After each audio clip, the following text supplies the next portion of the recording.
Magandang hapon, magandang araw, magandang gabi mga pasyente kung saan man kayo naroon, no? So, kaka-election lang ngayong nung Monday, May 12, ha? At tapos may nabalitaan tayo na may isang namatay. Bumoto siya. Pagkatapos niyang bumoto, ay nag-collapse siya, no? Tapos yung iba, maraming tumaas ang blood pressure, maraming nahilo, dahil nga sobrang init. Sobrang init nung election, no? Tapos, yung namatay, anong nangyari doon sa namatay na isa? Ano ang malamang na nangyari sa kanya?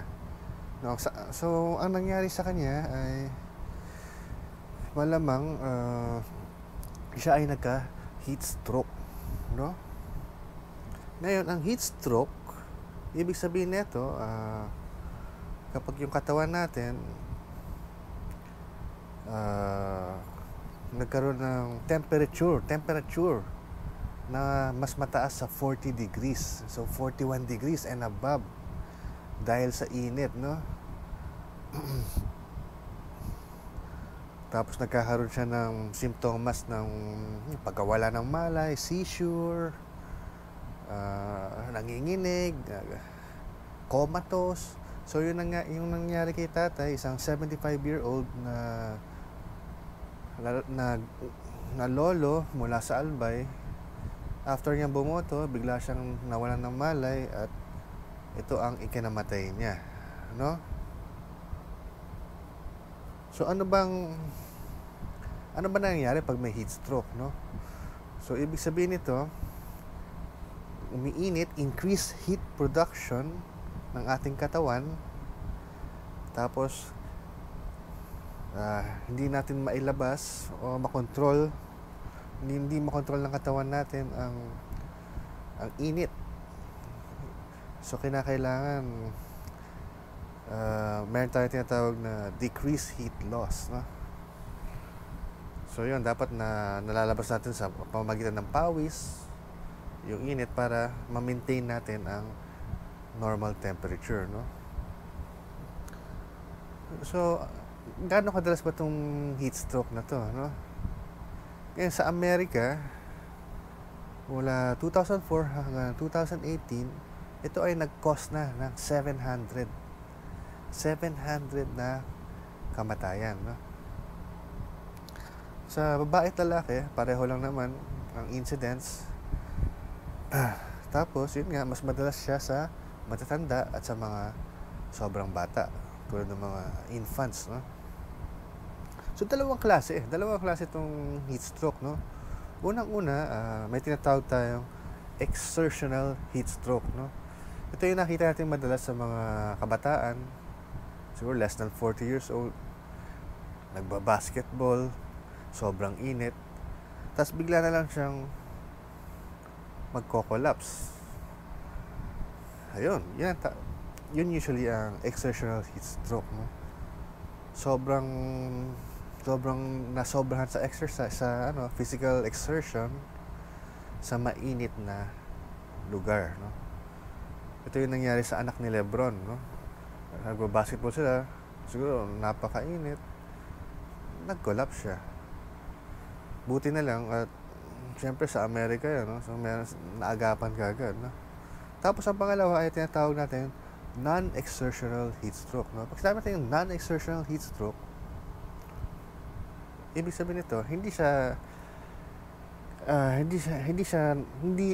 yung physical exertion na parang hindi siya gumawa ng aktibidad na nakakapagod, no? Ordinary, kadalasan nangyayari ito sa mga bata at sa mga matatanda o kaya sa mga immunocompromised na mga tao, no? Kuwari, yun, yung napanood natin sa news, no? Pumunta lang siya sa mainit na lugar para bumoto. Hindi naman siya nagtumakbo, ano? Sa sobrang init lang. Kaso yung katawan niya, hindi naka-adjust, no?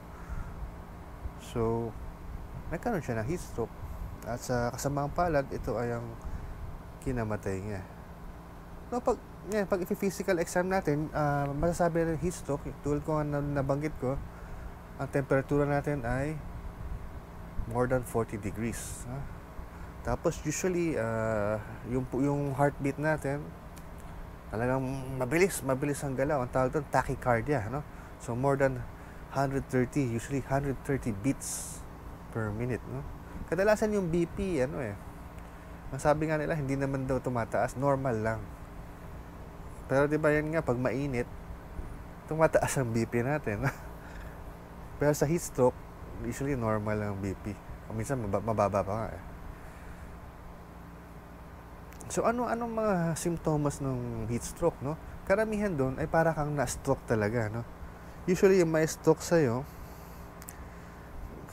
same symptoms sa stroke. Nalilito, minsan may nakikita, may mga naririnig na nagsasalita, may mga nakikita siya na wala naman. Tawag doon, hallucination, no? May convulsion, nagte-tremor, seizure. Iba nga, nangingigas eh. Yan yung nangyari kay Lolo, no? Nanigas siya, ganun. Ayun, tapos, nakita natin sa isang butante, nabuhay naman siya, no? Nakita na may dugo-dugo. Siyempre, pag nawala ka ng malay, pwede kang yung ulo natin, pwedeng mabagok dun sa semento. At kadalasan, yun ay nakinamamatay ng pasyente, no? Yung injury sa ulo. Hindi yung mismong pagka-stroke. So, ang ginagamit nilang para malaman natin kung gaano ka init ba, meron tayong tinatawag na wet bulb globe temperature, no? So, yung temperature, humidity, at yung radiant heat, fina-factor nila. Tapos, pag nakita natin na 27 degrees yung heat index or more, napakadelikado po nun. Huwag na tayong sumugod, no? Ngayon, tingnan natin, di ba, pag pupunta tayo sa nakita natin yung mga temperatura, di ba, lalo na yung nakaraang buwan, no? Kadalasan, pag nakita sa sasakyan natin, 40 degrees, 38 degrees, talagang malaki chance na may heat stroke tayo pag gano'n, no?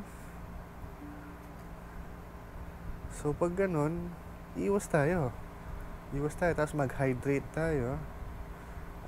Aaminin ko na sa inyo, nung last month, no?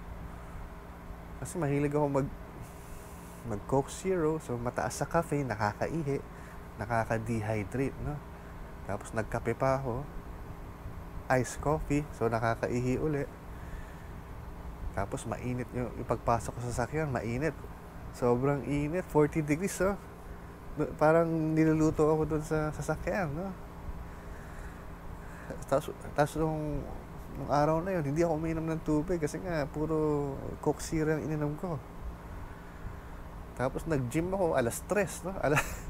Mainit pa, alas 3, alas 4. So diretso ako sa gym. So yung patapos na ako, pag gumaganon-ganon ako, parang medyo na parang matutumba ako, parang mawalan ako ng malay. Tapos yung nandidilim paningin ko, parang gumano, no? Mga 20 minutes, no? Ayun pala, mali rin ang ginawa ko, no? Dapat talaga, tubig. Hindi pwedeng Coke Zero, kasi ang Coke Zero may caffeine, no? Mapapaihi ka, mas lalo kang mati-dehydrate, no? So dapat, bago kayo mag-gym, talagang hydrated tayo via water or any drinks naman, no? Basta hindi caffeinated. Ilang mapapayo ko sa inyo, no? Kasi talagang lalo na ngayon, ngayon may climate change, sobrang init na talaga, no? Kahit ng mga pasyente, ang dami nagrereklamo, tumataas yung blood pressure, paglabas nila, tapos nahihilo sila. Yan nga, kahit nga doon sa election, sa botohan, ang daming nahilo, yung iba natumba, yung iba, yun lang naman, yung isa namatay na, natuluyan, no? Pero kaya nating ma-prevent to, no? Iwas tayo sa sobrang init na lugar. Tapos kung di natin maiwasan, magdala tayo palagi ng tubig, no? Hydrate tayo, no? Ngayon, kung sakaling may mangyari, no, makita natin may nag-collapse, may nag-collapse to. Kahit na hindi nag-collapse, no? Pero biglang yun nga, sobrang init, tapos biglang ano siya, irritable, ganun. Malaki possibility, isipin kagad natin heat stroke, no? Kasi pag merong heat stroke, eh, maraming kaso namamatay dito, no? So anong unang gagawin natin pag ano, no? Ano kagad natin? Gawa natin, kung kaya natin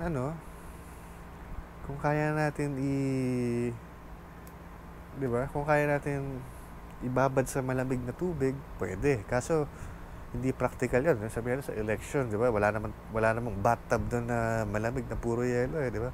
So ang pwede natin gawin, yung masisikip na damit, hubarin natin para medyo loose. Tapos sprayan natin ng tubig, no? Yung mga tubig na ganon. Malaking tulong 'yun, no? Para mapalamig yung temperatura ng pasyente, no? Tapos yung electric fan, tapat natin sa electric fan. Tapos yung ice pack, kung may ice pack sana tayo, lagyan natin sa kilikili or sa mismong ari. Kasi ito, malaking tulong to para ang goal natin talaga, mababa yung temperatura sa 39 degrees. Kasi minsan nakakalimutan to, no? Akala natin natumba siya dahil na-atake o na ano. Yung pala, ang nag-cause nun ay yung heat stroke. So, pag ganun, alam nating mainit, tapos may tumumbang matanda o may sakit may na-stroke na dati, isipin kagad natin na posibleng heat stroke to. So, yun, ang goal natin, palamigin siya. Pwede nga natin buhusan na tubig na may yelo eh. Sa hospital, kung sa hospital nangyari yun, ganun gagawin nila. Ibababad nila sa immersion ang tawag doon, no? Ice immersion. So, kung wala, sprayan natin ng tubig. Na kahit yung hindi ganun kalamig, basta na tepid water ang tawag doon, no? Tap water, pwede na yun. Sana may yelo tayo, lagyan natin, remove clothes, no? Tapos pagdating doon, kadalasan inoobserbahan ng 48 hours, ina-admit sa hospital para i-observe para kung may komplikasyon ba, kasi maraming pwedeng ma-injure sa stroke nga na yun, no? Lahat, buong organ pwede, no? So kaya i-prevent to, no? Yun lang mapapayo ko, no? Pag sobrang init, huwag masyadong exercise, huwag masyadong mag-basketball, no? Pag sobrang tapat ng init, baka ikamatay natin yan, no? So palagi tayong may dalang malamig na tubig, tapos inom tayo ng inom na mag-hydrate lang tayo, no? Kahit na di tayo nauhaw, lalo na kung mag-gym tayo, mas maganda inom tayo ng tubig bago mag-gym. Yun lang. At sana hindi pa tapos ang summer, umuulan na ngayon, no? Pero hindi pa tapos ang summer, no? So may times pa na magiging sobrang init. So mas maganda handa tayo. So maraming salamat sa pagkinig, sa pagnood, and please like and subscribe. Thanks for watching.